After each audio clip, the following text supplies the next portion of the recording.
we talk about not wanting to impress other people, not caring too much about what other people think.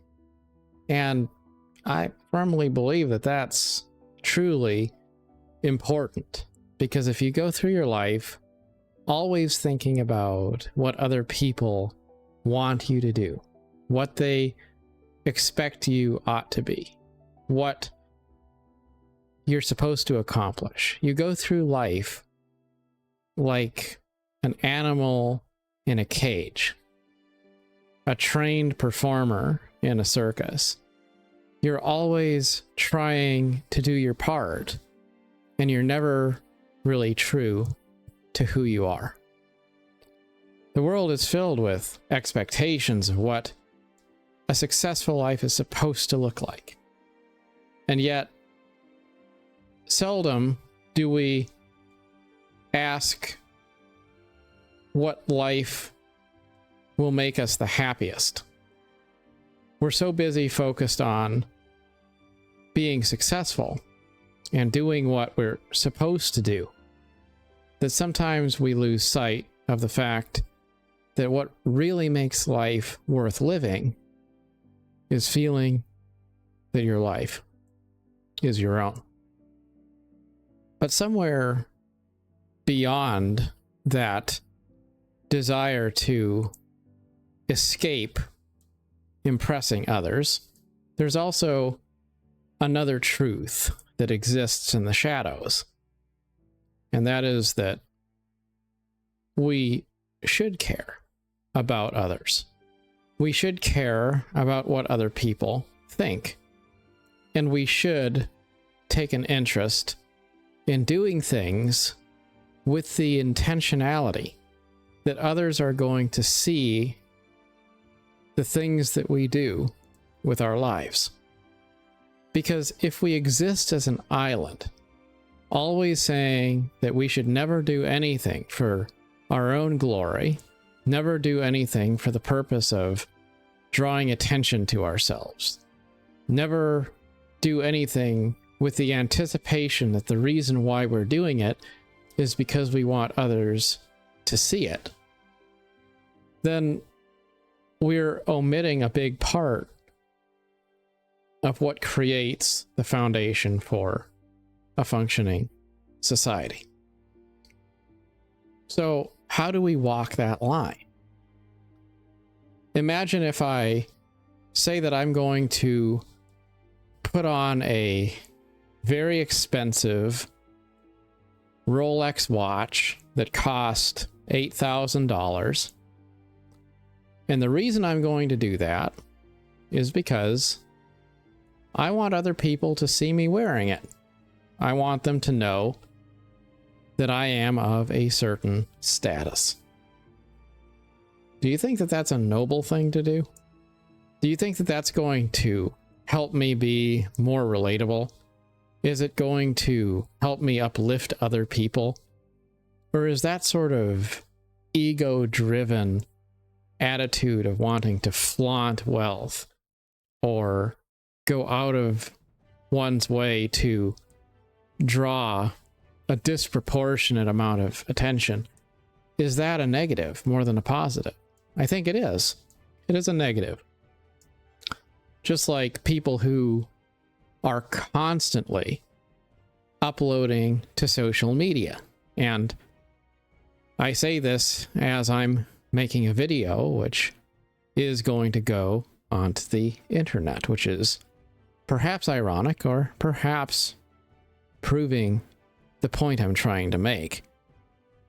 There is such a thing as wanting too much attention. We live in a society where oftentimes people do seek attention too much. Not every single thing in life needs to be live streamed, shared, uploaded.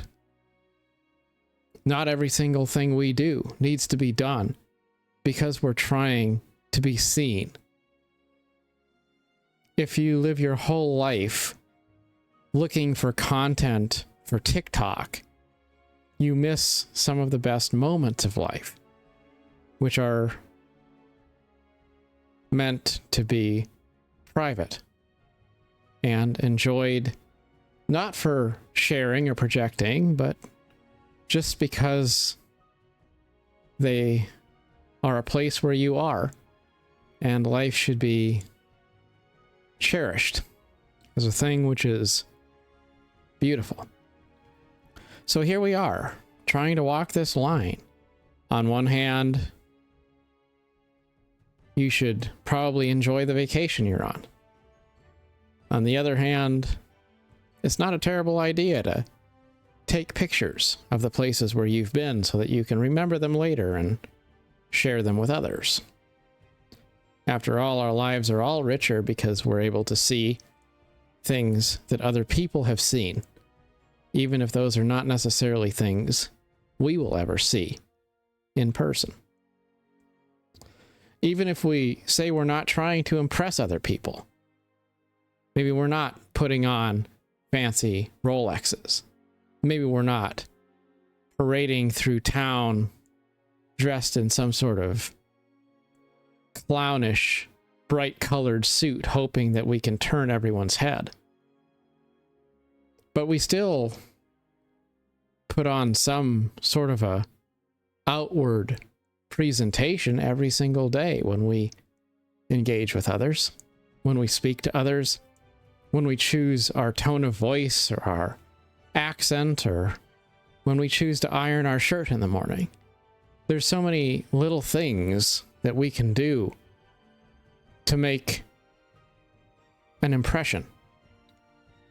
And those things are not bad. To the contrary, they're an important part of life.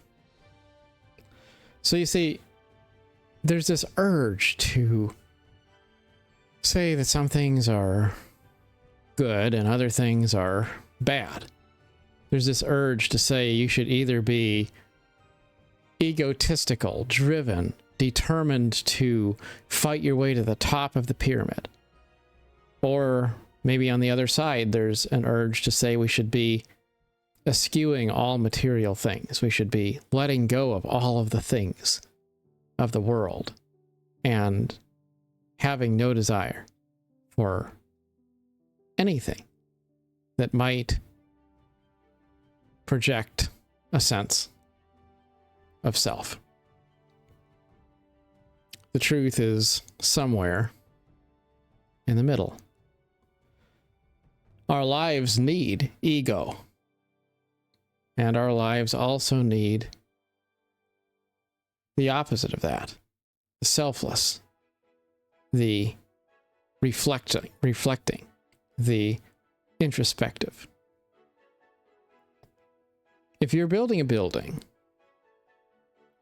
you might start off with the dirt work, the digging, the people who flatten out the land, and then you have the people who lay the pipes and create the conduit for the wiring that goes underneath the building, and you have the people who do the concrete work and the people who lay the rebar, and then you have the people who come in later and they do the paneling and the sheetrock and the roofing, and they put up the siding and all of those different things. And then after the structure is primarily built, then you have people who come in and they do the electrical and they do the plumbing and they install the cabinetry and they paint the walls and things like that. Then you have still others who come in and maybe they do the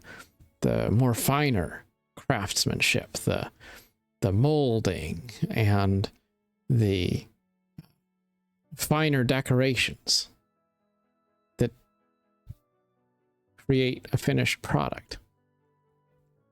Now imagine the folly if we took one of those categories of workmen and we said, well, the most important part of the building, of course, is the foundation. So let's make sure that everyone on our team is doing concrete work because we need the most firm of all foundations. Or what if we said that form without beauty is meaningless, and so let us make all of our workmen artisans, the people who are doing all of the decoration. Well, you can't decorate something which hasn't been built yet. So it takes all different kinds of perspective to actually form something that is lovely, something that is inspiring, something that is a product of true, meaningful cultural heritage. Life is meant to be a medley of many different things. And that is the great lesson that is recurring in so many different ways. It's not about choosing whether we want the darkness or the light. It's about understanding that we need both. We need both in their season. So we should try to impress others, but don't live for others. We should be thoughtful of others, but we shouldn't define everything we do by what others expect. We should be aware of our feelings, but we shouldn't live a life where everything we do always caters to our own personal whims at the expense of the needs or welfare of others. We should be interested in how others see us, but we shouldn't be so obsessed with it that we compromise our capacity to be unique as individuals. We should desire a certain degree of freedom and liberty to do as we wish, but we should also wish for a life not of lawlessness, but of healthy boundaries. And as we engage with others, as we make our way through life, we should celebrate all of the differences, which so often we can start to feel are battles we need to fight. We need all different types of people, all different types of ideas, all different sorts of way of life, because it is in all of those diverse things that there is a certain strength. And I was thinking about how it's so easy to get hung up on that ever-present question of what is best? What should I be doing? Should I lean to the right or should I lean to the left? Should I live for myself or should I live for others? Should I surround myself with people who are aggressive or people who are docile? Well, there is no right answer, because in all of us there is the part that is calm and gentle and the part that is harsh and stern. There is the part of us that wants to be true to ourself, and there's also the part of us that needs to find a way not to be alone. We need the darkness and the light. So whenever you find yourself in a moment of conflict, whenever you find yourself wondering, like, what is the right position to take on some particular issue, understand that the correct position isn't one or the other. It's always both. It's not about picking what's right over what's wrong. It's about finding a healthy balance and finding the courage, the discipline, the openness to allow many conflicting things to exist simultaneously as a singularity that we can be joyful and we can be sorrowful all at the same time. We can be active and we can be calm at the same time. We can be focused and we can be carefree in the same motion. We can be critical and we can also celebrate good in the same sentence. Life is filled with paradoxes. But it was Ayn Rand who once said that if you feel like you have encountered a paradox, a conflict, you should question your premises and you'll find that one of them is wrong. And that's the answer to life. We always look at our lives and we think that we have to figure out what should win and what should lose. But really, that is itself the premise which is wrong. It's not about picking one side to win. It's about realizing that both sides are part of the same coin. So, be at peace with yourself, be proud of who you are, but try not to be too proud. And as always, good luck on your adventure wherever you find yourself. Till next time, thanks so much.